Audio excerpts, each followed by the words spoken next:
before the break, you had teased a certain question in regards to the question we have up on Twitch and YouTube, and we are streaming on Twitch, on YouTube. Search 95.7 The Game, like and subscribe. The current stream we're watching, too. You want to like the current stream we are watching. Ring the bell is what we're saying, too. That's a subscription little thing right there. But the question we have is, would you be okay with your favorite team tanking? And right now, we have 100-plus votes in. No is at 78%, while yes is at 21. Oh, just shifted 79 to 21%. So why are we asking that question, Joe Shasky? Well, I'm seeing a lot of articles regarding teams in the NFL tanking for Caleb Williams. Yeah. Let's start there, right? So I'm looking at somebody who's a quarterback who is going to be a highly coveted player, and there's a lot of teams that are quarterback needy that are being, basically told by their fan base, I would like to tank for this player. And let's not get it twisted. He is getting compared to some of the greatest prospects of all time. He's actually getting compared to the greatest player currently in the game, in Patrick Mahomes. But this guy is a Andrew Luck, Trevor Lawrence, John Elway type of prospect. Can't miss prospect. And I think that we use the word tank flippantly, and so not all things are considered tanking. Like, just because you're losing, it just means your team sucks. You know what I mean? Like, there's a variety of things. But I look in sports right now, Jacksonville. You could say that they tanked or they just sucked and they got Trevor Lawrence. They regretting that today? No. You see that comeback he had last year in the playoffs against Justin Herbert? No. Yeah. They're not. I mean, yes, I saw it. Yes, but you saw it. No, they're not regretting No, it. they're not. Yes. You're right. Even the Colts, like, they sucked for Luck. They're happy that they did that. It's a questionable thing to say, but yes. All right? Yes, yeah. Right? No. Just the term suck for luck. Anyways, go on. I know please. it's a terrible term, but like they did. Like that's straight up, they did. What about Oklahoma City? If you were looking around the league right now and looking at a team that you're going to bet on for the next, 5 or 6 years that isn't the Denver Nuggets, I think they're in that mix. Yeah. No, you could say, hey, Joe, the Kings or one of these teams with a more proven superstar, Shai Gilgeous-Alexander and Josh Giddey and Chet Holmgren, and they got the kid Jalen Williams, the torture chamber, like that. I'm looking at that team and I'm like, they kind of tanked into a pretty good situation. Yes. Now they've got financial decisions to make moving forward, so that's a whole nother question. And that's what kind of doomed them last time with James Harden, obviously Russell Westbrook, and Kevin Durant. And then we get to the San Francisco Giants and the Baltimore Orioles. Now, the reason that I'm getting to them is I look at the Baltimore Orioles, similar to the Atlanta Braves. They kind of tanked their way to where they're at right now. They had 3 consecutive 100-loss seasons. Man. And you look up, and like Oklahoma City, even more so, you look at the Orioles and you're like, wow, they've got a catcher who's an MVP candidate. They've got Gunnar Henderson. They took those guys back-to-back in the same draft, 2019.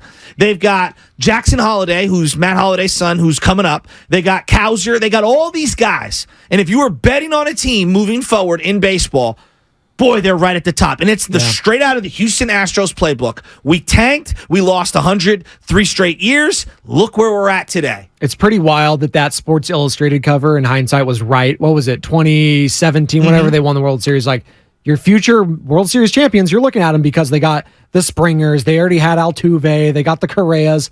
And it's pretty wild in hindsight. They were right. And it usually doesn't work like that in baseball. If you're comparing it in cross sports, yes, football, what do you get? That quarterback, that league-changing, that franchise-altering quarterback changes everything from top to bottom. Baseball, sometimes you never see him. Brady Aiken, right? Yes. I always bring up that guy. Never saw him.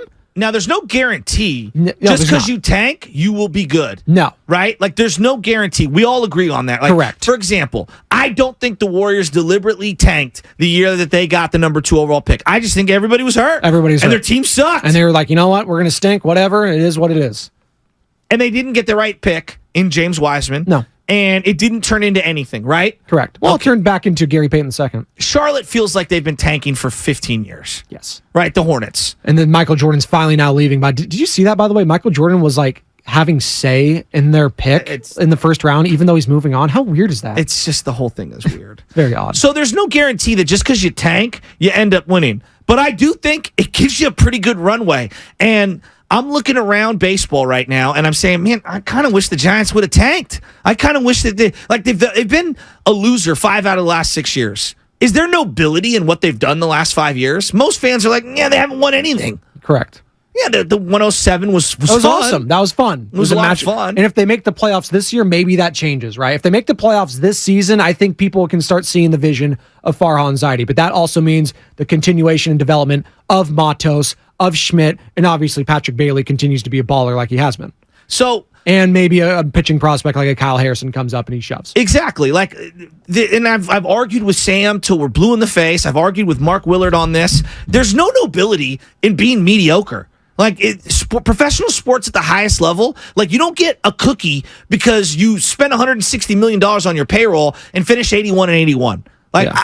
Fans aren't gravitating toward that. All right. It's a reality of where we're at.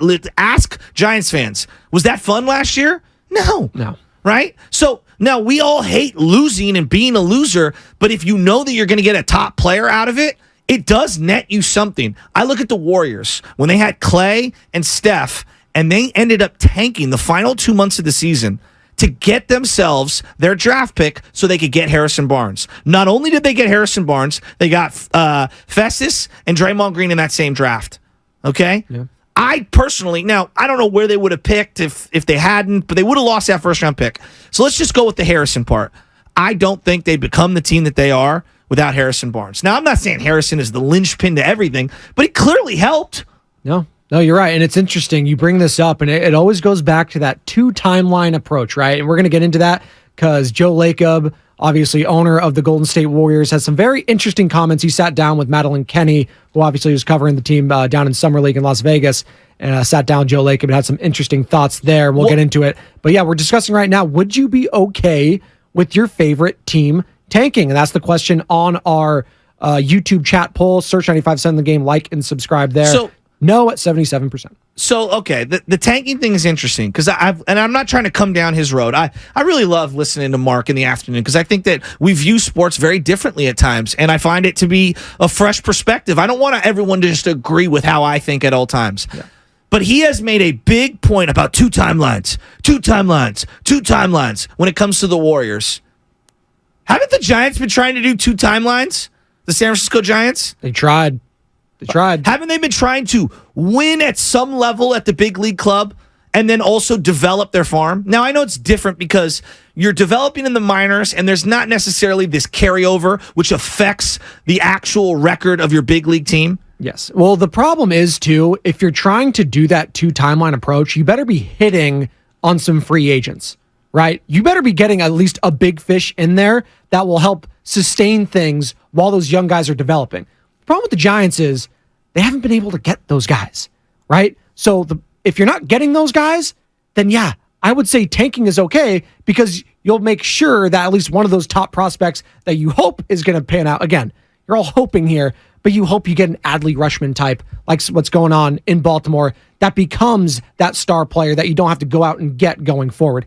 The nice part was with the Giants last decade when they were dominating is you already had your core, right? You had Posey, you had Crawford, you had Lincecum, you had Kane, you had all these homegrown stars. And I guess the thought process would be going forward with Farhan, you're developing that now, and you're seeing that with Bailey, with Matos, with Schmidt, with Harrison, hopefully, Wisenhunt, all these guys in the farm system.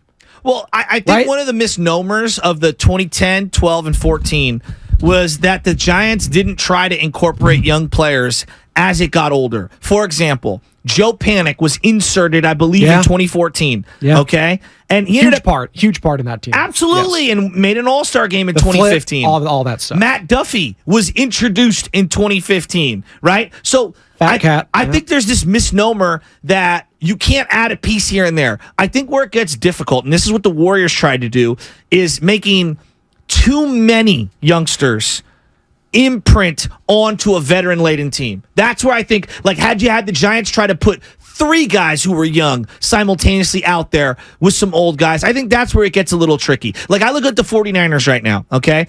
Put the quarterback to the side. Is that a veteran-laden team? Yes. Okay.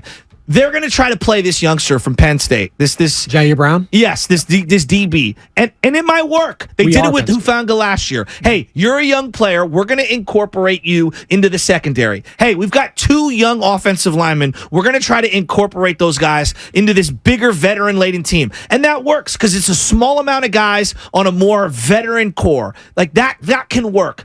I think what the Warriors were trying to accomplish the last couple of years is we're going to play 3, 4, 5 of these youngsters with 6 of these veteran guys, and it was just too much. The mix was off. Well, when you're not playing the young guys, they're not going to develop into what you need them to be going forward. And we saw that this past year, obviously, with Steve Kerr, Jonathan Kuminga, Moses Moody, Jordan Poole didn't know his role, all that sort of stuff, and it ended up exploding. But I kind of want to get into this now when it comes to the 2 timeline thing, because that's kind of what we're broaching here. Yeah, we're talking about tanking, 2 timelines, having young players, mixing it in with your core, trying to win at the highest level. So Joe Lake